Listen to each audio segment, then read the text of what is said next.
اعلیٰ حضرت پر ہماری آنکھیں بند ہیں، اس کا کیا مطلب ہے؟ اعلیٰ حضرت امام اہل سنت رحمۃ اللہ تعالی علیہ یہ وہ ہستی ہیں کہ جنہوں نے اس زمانے کے اندر، جب کہ بر صغیر پاک و ہند کے اندر ہر طرف ایک طوفان بدتمیزی برپا تھا، اور اللہ کی ذات پر، اللہ پاک کی ذات پر، نبی پاک صلی اللہ علیہ وسلم کی ذات پر طرح طرح سے حملے کیے جا رہے تھے، تو آپ رحمۃ اللہ تعالی علیہ ان علماء کے سرخیل تھے، ان علماء کے قائد تھے کہ جنہوں نے ان فتنوں کا زبردست مقابلہ کیا، اور اس انداز میں دین اسلام کی تشریح کو، جو حقیقی تشریح تھی وہی دین اسلام کی جو نبی پاک صلی اللہ علیہ وسلم لے کر آئے اور صحابہ کے ذریعے ہم تک پہنچا، اس کو آپ نے بالکل واضح کر کے ہمارے سامنے رکھا، اور جو باتیں دین کے اندر شامل کرنے کی کوشش کی جا رہی تھیں، جو غلط عقائد، جو غلط نظریات دین کے اندر شامل کرنے کی کوشش کی جا رہی تھی، اولیاء پر، صحابہ پر، اہل بیت پر، انبیاء پر، حتیٰ کہ اللہ کی ذات پر جو اعتراضات کیے جا رہے تھے، ان کے بارے میں جس طرح کے غلط نظریات اور عقائد کو بیان کیا جا رہا تھا، ان تمام نظریات اور عقائد کا دلائل کے ساتھ آپ نے رد کیا۔ تو بالکل واضح طور پر اسلام کی صحیح تصویر کو امام اہل سنت الشاہ امام احمد رضا خان رحمۃ اللہ تعالی علیہ نے ہمارے سامنے پیش کیا۔ آپ نے کوئی نئی بات بیان نہیں کی، یعنی ایسی نہیں کہ جو ایسی صحابہ نہیں یا کہ جو آپ نے جو ہے اپنے طور پہ بیان کی ہو، اپنے انداز میں وہی باتیں کہ جو دین اسلام کی صحیح تشریح ہمیشہ سے علماء کرتے ہوئے آ رہے ہیں، اسی بات کو آپ نے بیان کیا، اور آپ کی ان تعلیمات کو، جو تعلیمات آپ بیان کرتے رہے، جو چیزیں آپ بیان کرتے رہے، اس کو اس زمانے کے علماء نے بھی اور بعد کے علماء نے بھی تسلیم کیا۔ کبھی ایسا نہیں ہوا کہ بات تو کر سکتے ہیں، کوئی بات کرتا ہے کہ جی ہمیں اختلاف ہو سکتا ہے، یہ ہو سکتا ہے، لیکن کون سی بات کہ جس سے اختلاف کیا جائے گا، وہ بات بھی تو پیش کی جائے نا۔ تو امام اہل سنت رحمۃ اللہ تعالی علیہ نے جو باتیں کی ہیں وہ اپنی جانب سے کی ہی نہیں ہیں۔ آپ نے چاہے وہ عقائد کی بات میں تو کوئی کلام ہو ہی نہیں سکتا نا، بلکہ اختلافی مسائل جو ہوتے ہیں وہ تو فروعیات کے اندر ہوتے ہیں، فقہی مسائل کے اندر ہوتے ہیں۔ عقیدہ تو مسلمانوں کا متفق علیہ ہے۔ کون اس بات کے بارے میں گفتگو کر سکتا ہے کہ نبی پاک صلی اللہ تعالیٰ علیہ وسلم کے بعد کوئی دوسرا نبی آ سکتا ہے؟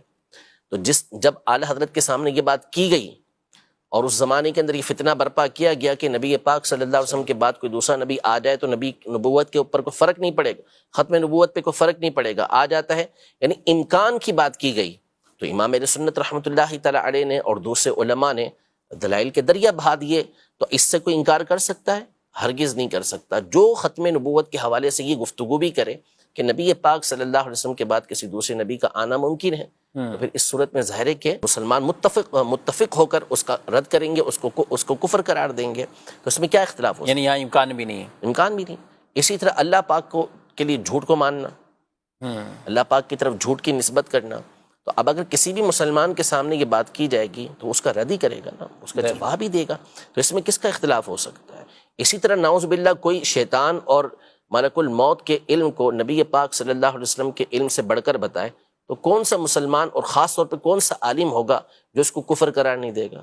اس کو کفر ہی قرار دے گا۔ اسی طرح کوئی نبی پاک صلی اللہ علیہ وسلم کے علم غیب کے حوالے سے توہین والی بات کرے اور آپ کے علم کو طرح طرح کی غلط تشبیہات دے، تو پھر اس کے کفر ہونے میں کیا کون کلام کرے گا؟ کوئی کلام نہیں کرے گا۔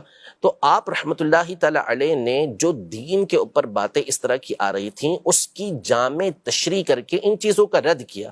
اسی کو مسلک اعلیٰ حضرت کہتے ہیں۔ عقائد و نظریات جو صحابہ کرام علیہم رضوان کے زمانے سے چلتے ہوئے آ رہے تھے، اس کے اوپر جو حملے کیے جا رہے تھے، اس کا دفاع امام اہل سنت رحمۃ اللہ تعالی علیہ نے فرمایا، اور اس انداز میں فرمایا، وہ دلائل آپ نے پیش کیے کہ اس کے بعد کوئی کلام ہی نہیں ہو سکتا تھا۔ یعنی یہ باتیں جو ابھی میں نے آپ کے سامنے بیان کی، یہ جس نے بھی کہا اس طرح کی باتوں کو، وہ کیا کھل کے اس طرح کی باتیں اب مسلمانوں کے درمیان کر سکتا ہے؟ ہرگز نہیں کر سکتا۔ کیوں؟ اس لیے نہیں کر سکتا کہ علماء نے، بالخصوص امام اہل سنت رحمۃ اللہ تعالی علیہ نے، اس کا اس انداز میں رد کر دیا کہ اب چھاپنے کی بجائے چھپانا ضروری ہو گیا۔ ٹھیک ہے، ورنہ اگر یہ رد نہ کیا جاتا تو چھپانے کی بجائے چھاپا جاتا۔ تو اب آنکھیں بند کیوں نہیں کی جائیں گی کہ جس نے ہمارے ایمان کی، عقیدے کی اس انداز میں حفاظت فرمائی. تو امام اہل سنت رحمۃ اللہ تعالی علیہ کی جو ذات ہے اعلیٰ حضرت رحمۃ اللہ تعالی علیہ، انہوں نے جس انداز میں دین اسلام کی تشریح توضیح اور دلائل کے ساتھ جس انداز میں ان چیزوں کو بیان کیا ہے، پڑھنے والا جب بندہ آپ کی کتابوں کو پڑھے گا، آپ کے رسائل کو پڑھے گا تو منصف ہوگا، انصاف پسند ہوگا، تو کبھی بھی آپ کی جلالت علمی سے انکار نہیں کرے گا، اور جب پڑھ لے گا تو کہے گا کہ ہاں واقعی ان کی ذات پر آنکھیں بند کر دینی سبحان چاہیے، اللہ. مان لینا چاہیے. مصیبت مسئلہ ہمارے یہاں پر یہ ہے، پرابلم ہمارے یہاں پر یہ ہے، دور ہے سوشل میڈیا کا، جی اور انسان ہمیشہ سے شہرت کا طالب رہا ہے، یا تو دولت کا طالب رہا ہے یا شہرت کا طالب رہا ہے. اور یہ حب جاہ حب مال حب دونوں. جا حب مال یہ ہمارے یہاں پر ہمیشہ رہتا ہے. اور اب ظاہر ہے کہ ذریعہ ہے، بدنام ہو جاؤ تو بھی نام ہو جائے گا، ٹھیک ہے نا، اور کس اچھے طریقے سے کام کر لو تو بھی اگر نام ہو گیا تو ہو گیا، بدنام ہو کر نام جلدی ہو جاتا ہے ہمارے دور کے اندر.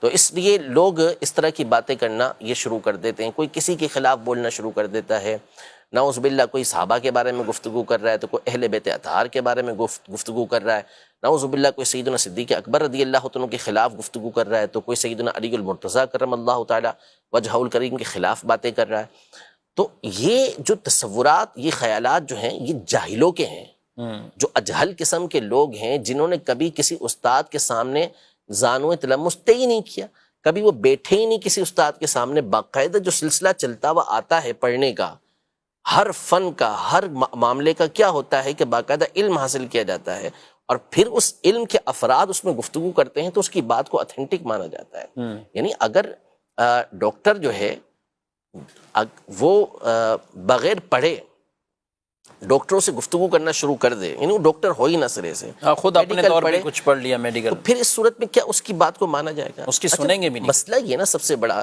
کہ آپ کو ڈاکٹری پڑھنی ہے، آپ کس سے پڑھیں گے؟ میڈیکل پڑھنا ہے، میڈیکل میں داخلہ لینا ہے آپ کو، تو آپ کس سے کہاں داخلہ لیں گے؟ جو بھی اسی فن کے اگر بالفرض ہمارے دور کی بات کریں ہم، تو ہمارے دور میں چونکہ مدارس کے اندر عمومی طور پہ دینی تعلیم دی جاتی ہے، صحیح، کوئی بھی ڈاکٹری کی تعلیم حاصل کرنے کے لیے کسی جامعہ میں نہیں جائے گا، ہاں مدرسے میں نہیں جائے گا، ٹھیک ہے، وہ کہاں جائے گا؟ میڈیکل کالج کے اندر جائے گا، ٹھیک ہے. کسی کو انجینئرنگ پڑھنی ہے، وہ میڈیکل کالج میں نہیں جائے گا، وہ انجینئرنگ کالج کے اندر ہی جائے گا، وہاں جا کے وہ تعلیم حاصل کرے گا. فزکس پڑھنا ہے، فزکس کے استاد سے پڑھے گا، ٹھیک ہے، وہ اس کو بایولوجی کے استاد سے نہیں پڑھے گا. میتھ پڑھنا ہے، میتھ کے استاد سے پڑھے گا.